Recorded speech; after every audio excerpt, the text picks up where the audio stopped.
Débat est bilingue. Na français, na lingala, l'invité est libre. Si nous voulons savoir si Jésus-Christ est réellement Dieu, nous devons interroger Jésus. Nous avons aussi des révélations de Jésus-Christ comme Dieu dans le Coran. Non, réponds-moi. Oui, je réponds par un verset. Non, je réponds. Réponds d'abord avant de lire. Je réponds par un verset. Est-ce que tu crois que Jésus est le Père éternel? Je réponds par un verset. Donc tu es incrédule. Non, je réponds par un verset. La Bible parle qu'il y a un seul Dieu. Il n'y a jamais eu trois dieux. Quand il parle de trois dieux, la Bible n'a jamais dit qu'il y a trois dieux. Ça, c'est le Coran qui ment. La Bible n'a jamais dit qu'il y a trois, il y a un seul Dieu. Mahomet écrivait le Coran selon les circonstances qu'il rencontrait. Chaque fois qu'il rencontre une circonstance, il crée un verset.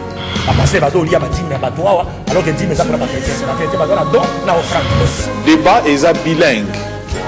Na français, na lingala, l'invité est libre. Si nous voulons savoir si Jésus-Christ est réellement Dieu, nous devons interroger Jésus.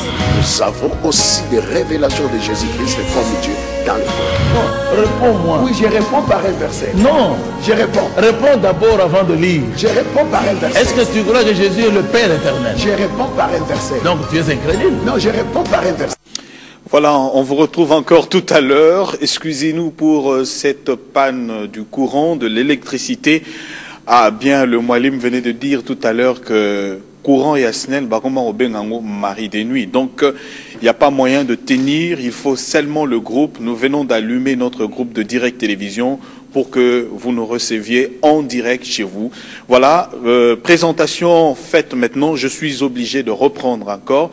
Je disais à mon extrême gauche, pour le compte du christianisme, nous recevons l'apôtre Jean-Pierre Kyungu qui est avec nous et un habitué de débat religieux. Apôtre, bienvenue encore aujourd'hui. Merci pour votre invitation. Voilà. À la droite de l'apôtre et à ma gauche, c'est encore un autre serviteur de Dieu qui est là pour le débat du jour sur la divinité de Jésus-Christ. Il s'agit de l'apôtre André Mikaï qui est avec nous, qui représente également aujourd'hui le christianisme. Apôtre Mikaï, bienvenue. Merci. Voilà. À ma droite, nous recevons pour la première fois également pour le compte de l'islam, le Moualim Kassogbia. Voilà, un nom de l'Équateur, comme on venait de le dire tout à l'heure. Moualim, bienvenue. Merci beaucoup. Voilà. Le dé est lancé à vous qui nous suivez. Merci plutôt, chers téléspectateurs. Merci également à toute la famille de notre frère Rigen Bukassa, à Maluku, dans la commune de Kinshasa, où les gens ont mis de télévision dehors pour suivre le débat religieux d'aujourd'hui, apôtre Moualim. Donc tout Kinshasa est là en train de vous suivre. Débat est bilingue. Na français, na lingala, l'invité est libre. Na sujet nyonso, na réponse nyonso akoki kopesa. Question ya liboso Moualim, le christianisme parle de la divinité, il y a Jésus-Christ. Est-ce que l'islam reçoit cela comme tel? Est-ce que vous croyez à la divinité de Jésus-Christ? Pourquoi? Si vous croyez, pourquoi vous croyez? Si vous ne croyez pas, pourquoi vous ne croyez pas à la divinité de Jésus-Christ? Merci beaucoup pour la question, mais avant de rentrer dans le vif du sujet, je remercie d'abord Dieu, le maître des circonstances, qui a voulu que nous soyons là en ce moment et qui sait pourquoi il favorise une telle rencontre. J'implore Dieu pour qu'il puisse couvrir de sa grâce, de ses bénédictions, notre vénéré prophète Mohammed, qui a été envoyé dans le but de tirer l'humanité tout entière des ténèbres spirituelles, de l'ignorance, du polythéisme, de l'idolâtrie et la dépravation des mœurs vers la lumière de la connaissance véritable de Dieu et de vraies valeurs morales que Dieu attend de nous sur le plan spirituel, sur le plan vertical et horizontal.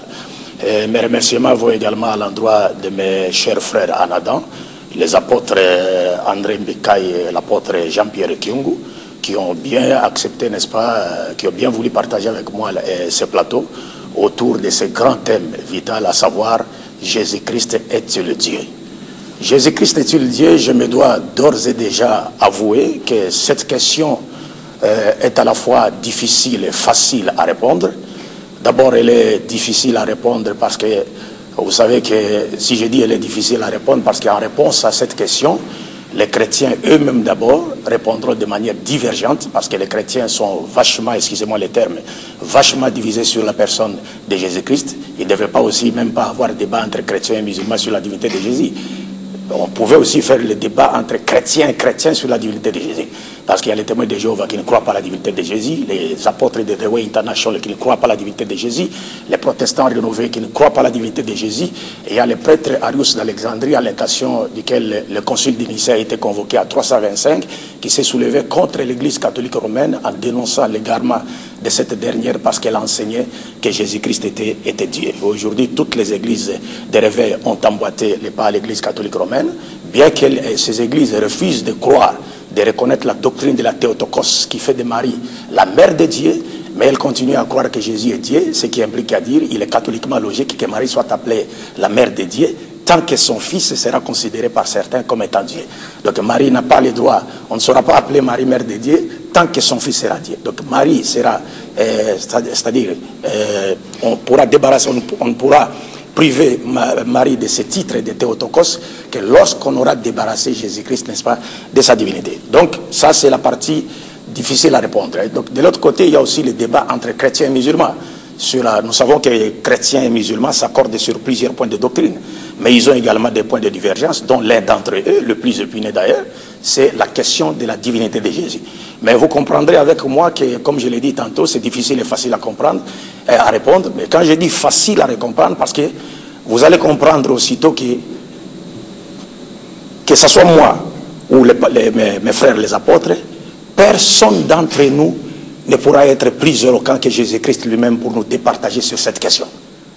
D'ailleurs, personne d'entre nous ne pourra être plus éloquent que Jésus-Christ lui-même. D'ailleurs, on dit que le premier point de départ pour connaître quelqu'un consiste à l'interroger.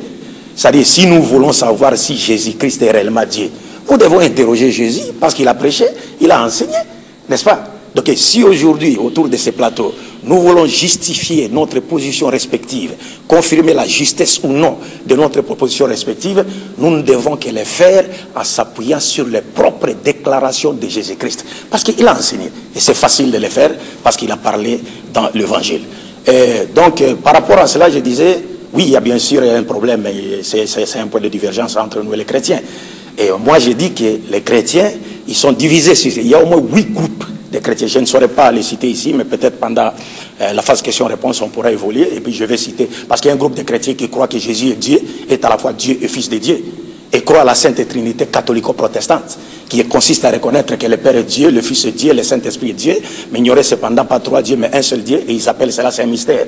Nous, musulmans avertis, nous disons oui, c'est un mystère, mais c'est le mystère de l'ignorance et de l'apostasie qui a été annoncé par les prophètes. Mystère et puis de l'ignorance et de l'apostasie, parce que cela n'existe pas. Ça n'existe pas. Comme chez les Juifs, parce que Dieu, s'adressant aux enfants d'Israël, leur avait dit, si quelqu'un vous invite à aller adorer un autre Dieu que vous et vos pères n'ont jamais connu, alors il faut ne l'écoutez pas. La Trinité n'existe pas chez les Juifs. Okay. La venue de Dieu, littéralement, je vais terminer. Il y a un autre groupe qui croit que Jésus-Christ n'est pas Dieu, mais il serait plutôt le Fils unique de Dieu. Il y a un autre groupe qui croit que Jésus est Dieu, et à la fois et aussi Fils de Dieu, mais qui refuse de croire à la Trinité catholico-protestante comme la Trinité sabélianiste, qui est aujourd'hui enseignée par les chrétiens dits de l'Église primitive, c'est-à-dire les branhamistes. Et William Branham, lui, il n'a fait qu'imiter une doctrine qui a été qualifiée d'hérétique par l'Église catholique romaine et qui a été inventée par les prêtres Sabellius et les prêtres Praxeas, qui consiste à dire qu'il n'y a pas 3 personnes, en Dieu, mais il n'y a qu'une seule personne qui aurait rempli 3 fonctions. C'est-à-dire Jésus-Christ était lui-même le Père quand il était au ciel, il serait devenu Fils quand il aurait pris chair pour nous sauver par sa prétendue mort expiatoire sur la croix. Sa prétendue mort expiatoire sur la croix, parce que Jésus n'a jamais été envoyé pour se faire tuer. Et puis 3, ils disent donc il est revenu maintenant sous forme du Saint-Esprit. Donc bref, pour nous, ils sont juifs, et si on doit parler, vous savez, juifs, comme je l'ai dit, juifs, chrétiens, musulmans, parlent tous de Jésus-Christ, mais malheureusement, de façon divergente. Et nous, la position des juifs, les 2 positions, juives et chrétiennes, sont extrémistes. Les juifs ont sous-estimé Jésus, les chrétiens l'ont surestimé. Les musulmans ont une position du juste milieu que la raison résonante ne saura réfuter, et nous le verrons au cours de cette émission, Inch'Allah. Merci. Alors, merci. Donc, vous refutez que Jésus est Dieu. Vous vous basez de groupes de chrétiens entre eux qui discutent déjà autour de la divinité des Jésus. D'autres prétendent qu'il est Dieu, d'autres disent qu'il est fils de Dieu, il n'est pas Dieu, ainsi de suite. Et vous êtes allé jusqu'à dire que, donc, si Jésus était Dieu, Marie serait la mère des dieux. Donc, il faudrait que Jésus lui-même... Non, j'ai dit ceci, pour ne pas me faire dire ce que je n'ai pas dit. J'ai dit, il y a des chrétiens, des églises de réveil, qui accusent aujourd'hui l'église catholique de s'être égarée du droit chemin. Qui ne croient pas que Marie doit être... Ça, c'est la foi chrétienne. Nous ne croyons pas que Marie soit la mère de Dieu. Donc, qui lui refuse le droit d'être appelée la mère de Dieu, la doctrine de Théotokos. Mais qui continue pourtant à croire que Jésus est Dieu. Donc, nous disons, tout cela se retrouve dans le même panier. Et moi, si je vais finir, je vais demander à mes frères, Inch'Allah, au cours de cette émission, et aux téléspectateurs qui nous suivent à ce moment, j'ai dit, excusez-moi de vous avoir interrompu, c'est juste un élément additif. Moi, je demande, j'interpelle les téléspectateurs, les directives qui nous suivent à ce moment, que la question de la divinité de Jésus-Christ peut facilement être répondue en lui opposant une question. Une seule question. Qu'aucun chrétien de la République démocratique du Congo ne peut répondre. Laquelle? Jésus-Christ a-t-il été Dieu dans le ventre de sa mère? Si oui, quelles sont vos preuves bibliques? Sinon, quand devint-il Dieu? Je laisse cette question sur la table. Parce que moi je vais répondre dans la Bible que Jésus n'a jamais été Dieu dans le ventre de sa mère sur base de ses propres paroles. Merci Moualim Kassobia.